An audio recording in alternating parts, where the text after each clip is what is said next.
Good evening. I'm James Siniak. I'm your Libertarian candidate for the U.S. Senate. We are back with our weekly town hall that is online. This is designed for you, the voter, to ask any questions that come to mind for the Senate candidate.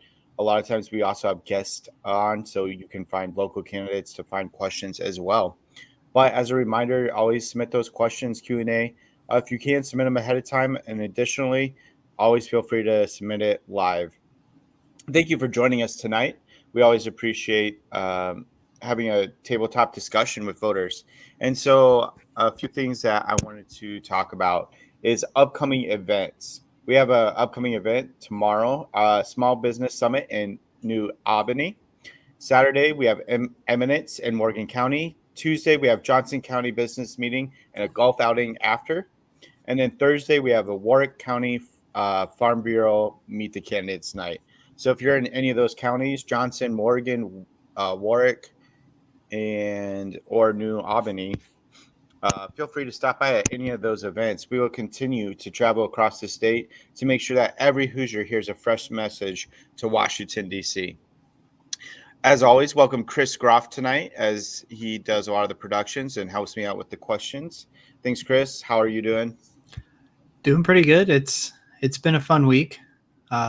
What's going on with you? Not much. I looked at the economy and saw it tanking again. Don't take your economic advice from politicians, unless, of course, it's Nancy Pelosi, and then you might want to take her advice. But I actually did what I did during COVID and looked at some stocks to try to buy some on the down so that when it bounces back to make a little profit. But the impact of the economy right now is definitely being seen in both the stock market and inflation rates. So let's talk a little bit about that. Chris, have you seen the new data with the inflation rates coming in? I have not seen it yet. Where are we at now? So we actually went up a little bit. I think we went to like 8.3. So it dropped from 9 to 8.1. And I think we're back up to 8.3. But the reality is they said even though gas prices came down, what food prices increased, rent increased, and daily living expenses increased. And they expect to see actually a lot more inflation rates as far as in clothing areas. They're saying that it already looks like people are holding on to the clothes that they have instead of buying new seasonal items. So I think that we're just at the beginning of this economic downturn, unfortunately.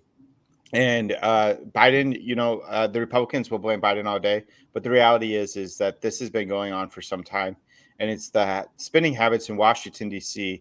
that we really need to be concerned about. So whether it's Biden or whether it's Todd Young with $11 trillion in debt, it comes from both the Republican and Democrat side, and we really have to do something now so that we have economic opportunities for future generations. Yeah, we absolutely do. And we actually have our first couple of questions. We'll start with Carla. Do you have any fresh ideas to help promote the economy? I love this. Yes. So there's a lot of things that we need to do. The first, some of it is not easy to do, and it'll actually take a little patience. But the first one I really like to talk about is Rand Paul's penny plan, and that's just reducing Washington spending in the first place by looking at the budgets of every federal agency. So whether it's the CIA, the FBI, the ATF, but decreasing those by pennies or very small percents so that it brings more accountability to each organization. If you do the same thing in any small business, for example, working at a small factory business, if you tell them they have to cut 1%, they often can do that through finding cheaper materials or finding a new distributor. But there's a lot of ways to decrease cost, and Washington doesn't often look for those ways. So this puts a little bit of pressure on to decrease Washington's waste and the spending that habits that happens in Washington. The second thing is we really need to cut deficit spending altogether. Todd Young voted for over $11 trillion in debt, and this has been an issue with him, and it continues to be an issue as it keeps promoting more plans that cost more money. He just promoted today more military expansion. So we're already funding our military at an astronomical rate that is significantly more than every other nation, and he wants to increase that. So we have to cut back on the spending. We have to cut back on the deficit spending. We also have to talk about the Fed and how we really need to slow down printing, but we can't slow down printing until we slow down spending. Supply chain demand. The idea is that we can actually make things easier. Goods become more accessible, and that's bringing back jobs to America, manufacturers back to America. But in order to do that, we have to cut that red tape, and we have to cut the restrictions and even the tax burdens that happen, both on the individual level and stop billing out with corporate welfare. But we can give certain tax deductions that allow for more opportunities here in America. So more taxes back to the individual to stimulate the economy. You can do more with your money, and then definitely more accountability within Washington and how we spend it. So you got a little bit of a plan of what we can do. And there's always more. This plan is always developing, and I'll continue to push out those developments as we research and do a lot of the economic policies. But the very base, just doing that will already help the economy. And that's really what we need. So we got our second one from Tracy. Jumping on real quick, got to get back to the J6 vigil for political prisoners. Was wondering, if you were to win the seat, would you support the prisoners being pardoned when possible? Absolutely. We have to look at what our criminal justice reform system is intended for, right? And once someone serves their time, if it's an adequate punishment, there should be ways to come back to uh, live a successful and American dream afterwards.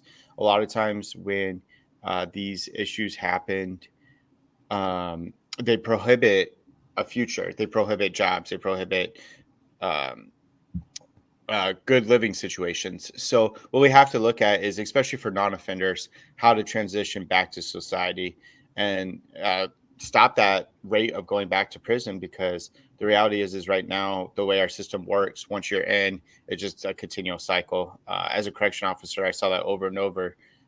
So we have to break that pattern, and that is one way to do that. And then our other question was, you've got 55 days till election day. How are you feeling about the race? Another great question. I'm super optimistic. I love how we're running this race. The Senate race has picked up a lot of steam. We're getting the word out. I just got a call yesterday someone who was unfamiliar with me looked me up and found me on their own. So ultimately, Hoosiers all over the state of Indiana are going to hear this message. And we have 55 days to make sure that happens. So there's a lot of work to be done, a lot of pressure still. But the reality is most of the time when I go into places, they've already heard of my name at least once before, if not twice. And the goal is not just that everybody hears the message, but that you hit it multiple times, right? So whether that's through advertising, personal appearances, and then just social media or newspapers and radio, television. So those are all ways you can get that message to voters. But the reality is we're doing well, but we have to continue to push hard. And a big push for advertising blitz is what is needed next. And that's currently what we're raising a lot of funds for. Which I think our next thing that's coming up is we're going to have some billboards getting put up.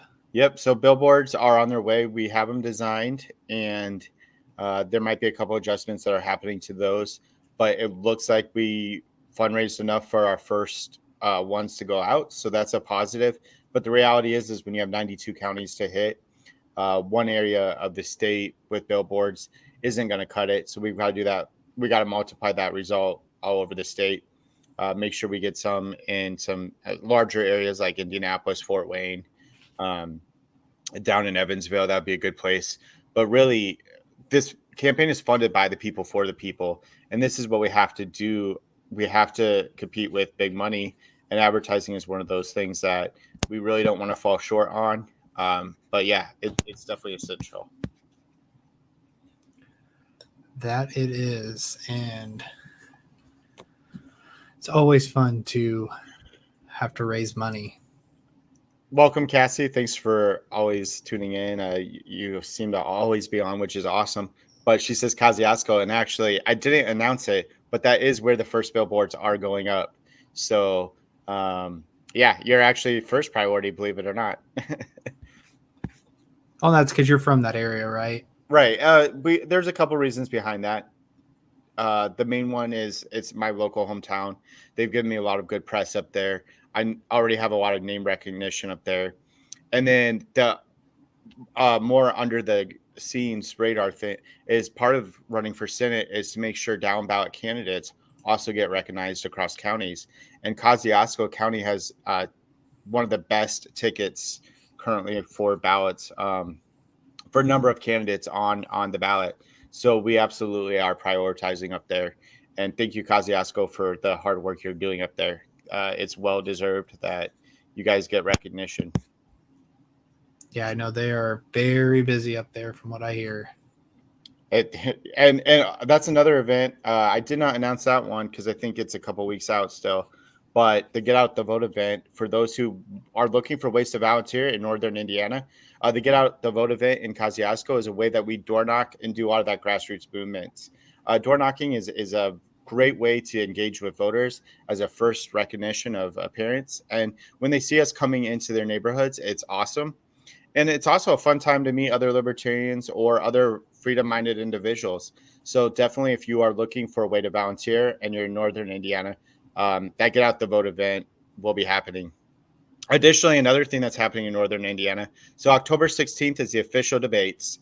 And we're looking, so this is a shout out to all the counties, but we're looking for any counties who want to throw a watch party so that local members can come, curious voters can come, but watch the debates and understand what the candidates are about. So in Northern Indiana, the first debate watch party will be announced.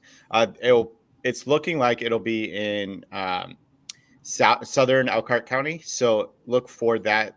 Details coming soon. I talked through the details yesterday, but we have to wait for official word to put that time and place out. So that's happening. Look for it. And then additionally, if you want to host one of those in your counties, also do that. We will have one in Indianapolis as well. So we have 2 confirmed that are going to happen, but we would love to have more all over the state. Very excited for the debates too, because Todd Young, I feel, has a lot to answer for, and this will be the time that we'll actually see what he'll say. Well, this is the one time he can't hide from the press. I had another interview this week where the interviewer looks at me and he's like, yeah, we're putting this segment out. It'll probably go out before, end of September, early October, but before voting happens. And he goes, we're just having trouble nailing down Todd Young to actually come for an interview. So it's really hard to hear from him. He's not very accessible to the voter. And he's not very accountable to those across the state.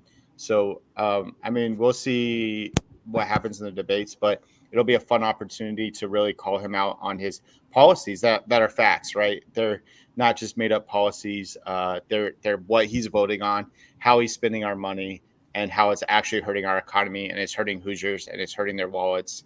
So we can do better, and the debates will be a great way to bring that to light. Yeah, I know. I am extremely excited. Let's see. What do we got here? So what else is going on? Well, we had the economy. We talked a little bit about that. Which that's been the biggest thing for 3-4 years now. It is the number one issue. And actually, we're going to start doing a quote of, we'll start with quote of the week and do them at the live town halls, but hopefully we'll also get them out daily via social media. But the quote of the day today is, everyone wants to live at the expense of the state. They forget that the state lives at the expense of everyone. So the reality is that that's Frederick, is it Bastiat? It's French, so I'm going to mispronounce that. But Bastiat. And the reality is that a lot of social programs sound nice on the front end. It sounds great to get individuals help and look for Social Security, for instance. But when we look at the grounds and how that actually works, and Social Security, how it keeps running out, and we keep kicking that can down the road, the reality is a lot of these social programs are at the expense of us, the taxpayers, and we're paying that. The reality is the best way to fund social programs is through our private charities and through individuals, and making sure that we take care of neighbors individually. When we put that responsibility on the state, our neighbors get dropped, and There's more red tape to helping them. Homeless don't get the needs that met. And when we really care about our neighbors as individuals and we really want to help them, let's skip that whole state step and just directly help them. That's the best way to help individuals across the United States. Yeah. And because it's a lot easier to walk next door and give your neighbor a thing of sugar than wait for the government to come over and take sugar from you to give to your neighbor. Well, and people will always misuse the system, right? As individuals, we can look at how efficient everything is. We can see the needs in our own community, where at the federal level they can't see those individual needs. So just that fact and how we bring it to a local level, we already help more individuals. For sure. But other than that, I mean, that's kind of our big thing going on this week. And Yeah, so a little bit behind the scenes. When you don't see me active on the road, I'm often making phone calls or doing prep work or policy work, or I'm at my daytime job, which I do work full time, and I run this campaign full time. So a lot of it takes time. But what I really want to share is behind the scenes and how things are moving and things are getting noticed. I got two different calls yesterday from one from a very concerned Hoosier who really wants change, and she was really frustrated with the two-party system. And she said both of them are not representing me. I've tried to go back and forth. I've tried to see these issues. She said she's not libertarian.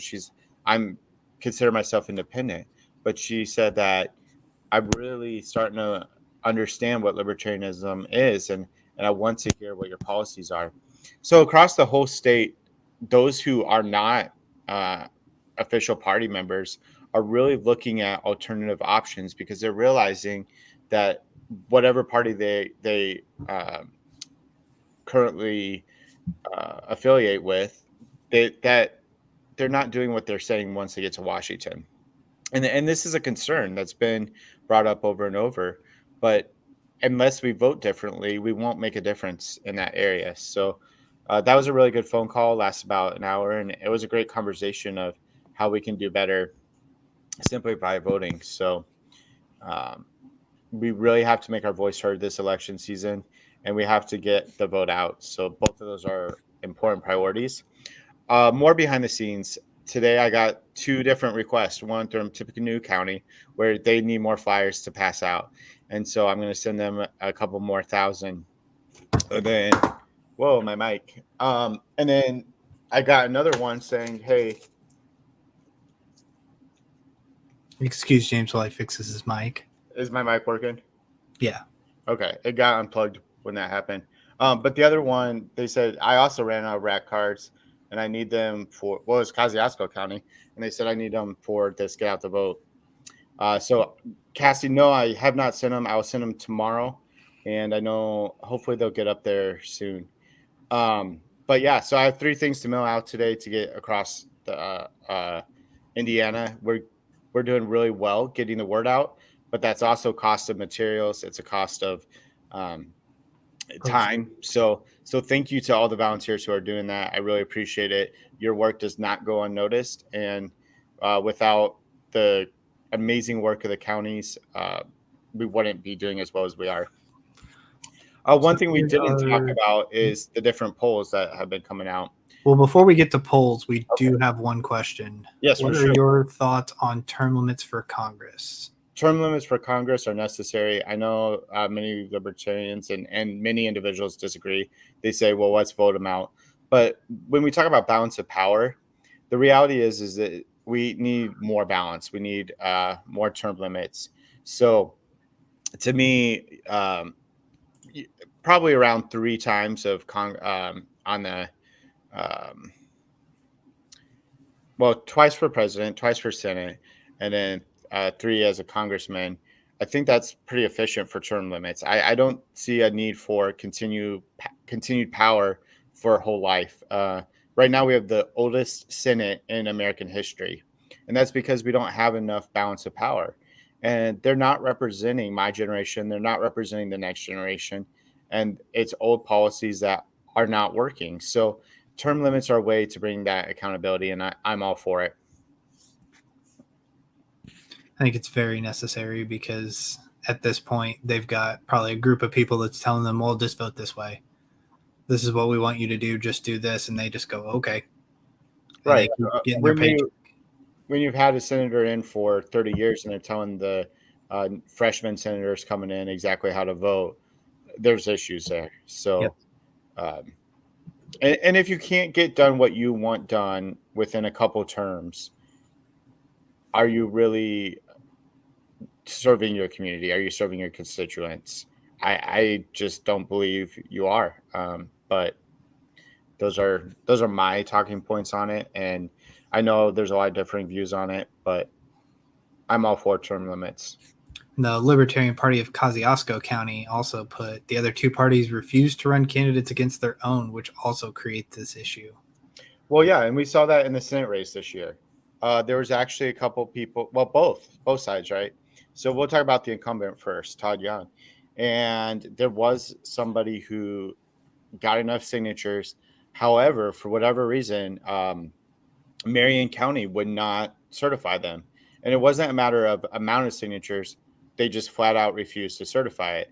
So unless you have huge money to fight that with lawyers, you're going to have issues.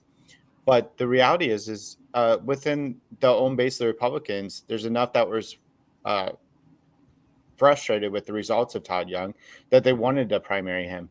But big money and the elitists said no, and they kicked him off the ballot. So there was only one choice for voters for the primaries, and that's an issue in itself. So absolutely right. They don't run candidates against incumbents, and in addition to that, what ends up happening is they feel safe and they don't have a loyalty to their base or voters anymore. Competition breeds excellence. So if you're not running for it, you're not competing with anybody, and you just sit back and it's fine. I'm already in. I did the hard part. I'm in now. So that's all I have to do. Absolutely. And it's not even just the incumbents that are doing this. Tom McDermott on the other side, the day before, he essentially got two people kicked off the ballot. And the reasons, I mean, there's speculation what happens behind the scenes, and a lot of it's just speculation. But the reality is the Democrats said we don't want to give our voice to primary voters either. We're just going to choose the one that we think will best represent us this race.